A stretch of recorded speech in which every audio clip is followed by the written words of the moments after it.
Ini adalah hal-hal yang paling sering membuat kalian tidak lolos atau gagal di proses seleksi administrasi beasiswa LPDP. Apa saja itu? Mari kita simak video ini.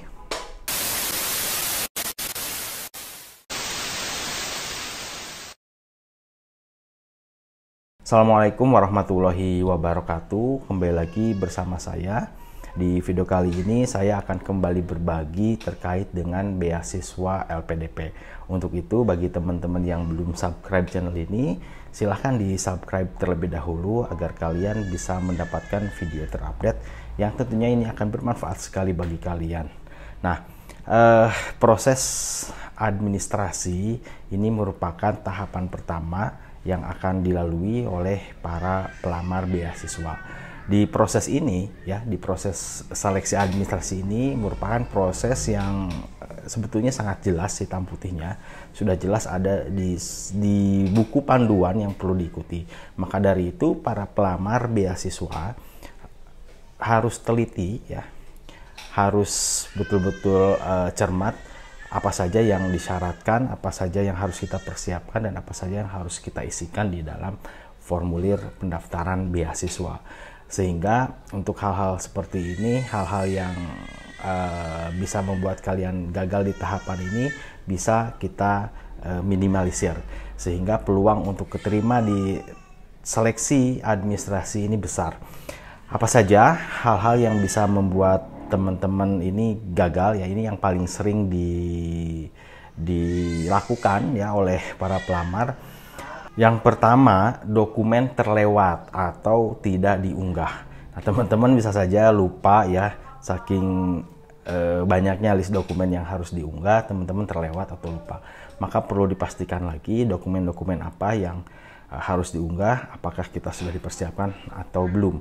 Nah, ini ketika kita terlewat dokumen atau kita lupa mengunggah atau tidak mengunggah, ini sudah pasti teman-teman tidak akan lolos di tahapan pertama.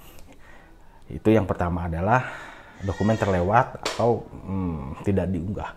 Kemudian yang kedua, dokumen tidak sesuai dengan standar. Nah, ini yang paling sering Kita lengkap dokumennya tapi beberapa dokumen itu tidak sesuai standar yang ditetapkan oleh LPDP. Misalnya surat rekomendasi. Nah, sebetulnya sudah jelas di panduan itu sudah jelas format surat rekomendasi harus seperti apa, sampai dengan yang menandatanganinya siapa, itu tidak sesuai standar, tidak sesuai format. Kemudian misalnya nih di surat rekomendasi ini kan diharuskan dalam waktu 1 tahun surat itu masih berlaku. Kita dibuatnya itu lebih dari 1 tahun. Kita surat rekomendasi tahun lalu kita pakai lagi untuk tahun sekarang. Artinya kan sudah lebih dari 1 tahun. Nah, hal seperti ini biasanya akan membuat teman-teman gagal di tahapan seleksi administrasi. Atau misalnya contoh yang lain adalah sertifikat bahasa. Nah, ini juga salah satu dokumen yang harus diunggah oleh para pelamar. Di sana harus tahu apa saja yang disyaratkan untuk sertifikat bahasa ini. Jangan sampai asal kita submit sertifikat yang tidak sesuai dengan ketentuan LPDP. Nah, contohnya ini hal yang paling sering misalnya skor dari tes bahasa ini tidak memenuhi atau kurang. Itu udah otomatis seleksi administrasi pasti tidak diterima. Atau kita punya sertifikat bahasa di lembaga yang tidak terverifikasi oleh LPDP. Nah, ini perlu teman-teman cermati dokumen-dokumen yang diterima oleh LPDP.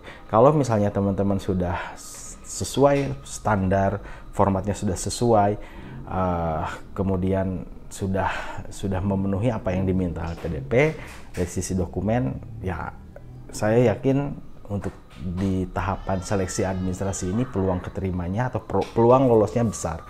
Nah, 2 hal ini biasanya yang paling sering dilakukan oleh para pelamar, sehingga 2 hal ini pun yang menyebabkan sering gagal di proses seleksi administrasi. Maka dari itu, sebelum mendaftar, teman-teman harus betul-betul mempelajari persyaratan yang diharuskan agar kita tidak melewati atau agar kita bisa lulus di seleksi administrasi. Nah, seperti itu ya. Mudah-mudahan apa yang saya sampaikan kepada teman-teman semua bermanfaat. Terima kasih. Assalamualaikum warahmatullahi wabarakatuh.